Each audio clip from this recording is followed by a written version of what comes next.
ये कहानी एक पुराने सुनसान हवेली की है जो एक छोटे से गांव के किनारे स्थित थी।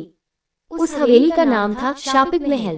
कहते हैं कि इस महल में कभी एक समृद्ध और प्रतिष्ठित परिवार रहता था, लेकिन किसी कारणवश पूरे परिवार की रहस्यमय तरीके से मृत्यु हो गई और उसके बाद से ही वहां अजीब घटनाएं होने लगी। गांव के लोग उस हवेली के पास जाने से डरते थे। रात के समय हवेली से अजीब अजीब आवाजें आती थीं, जैसे किसी के रोने, चिल्लाने या हंसने की। कहते हैं कि वहां उन मृत आत्माओं का वास है जो अब तक इस दुनिया से विदा नहीं हो पाए हैं। एक दिन गांव का एक साहसी युवक राहुल ये जानने का निर्णय करता है कि आखिर इस हवेली में क्या हो रहा है। वह अपने दोस्तों के साथ रात के समय हवेली में प्रवेश करता है। जैसे ही वे हवेली के अंदर जाते हैं, दरवाजे अपने आप बंद हो जाते हैं और हवेली में अजीब सी ठंडक फैल जाती है।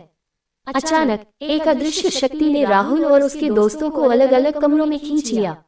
वे सभी डर गए और चिल्लाने लगे, लेकिन कोई आवाज बाहर नहीं जा पाई। तभी राहुल को एक बूढ़ी औरत की छाया दिखाई देती है। वह बूढ़ी औरत कहती है कि यह हवेली श्रापित है और यहाँ से कोई भी जीवित बाहर नहीं जा सकता।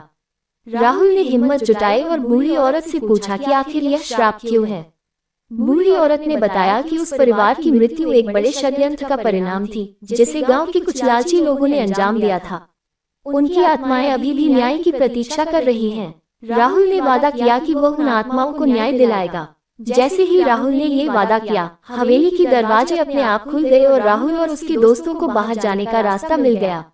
राहुल ने गांव के सभी लोगों को इकट्ठा किया और उस षड्यंत्र का पर्दाफाश किया। इसके बाद हवेली में होने वाली अजीब घटनाएं बंद हो गईं और मृत आत्माओं को शांति मिली।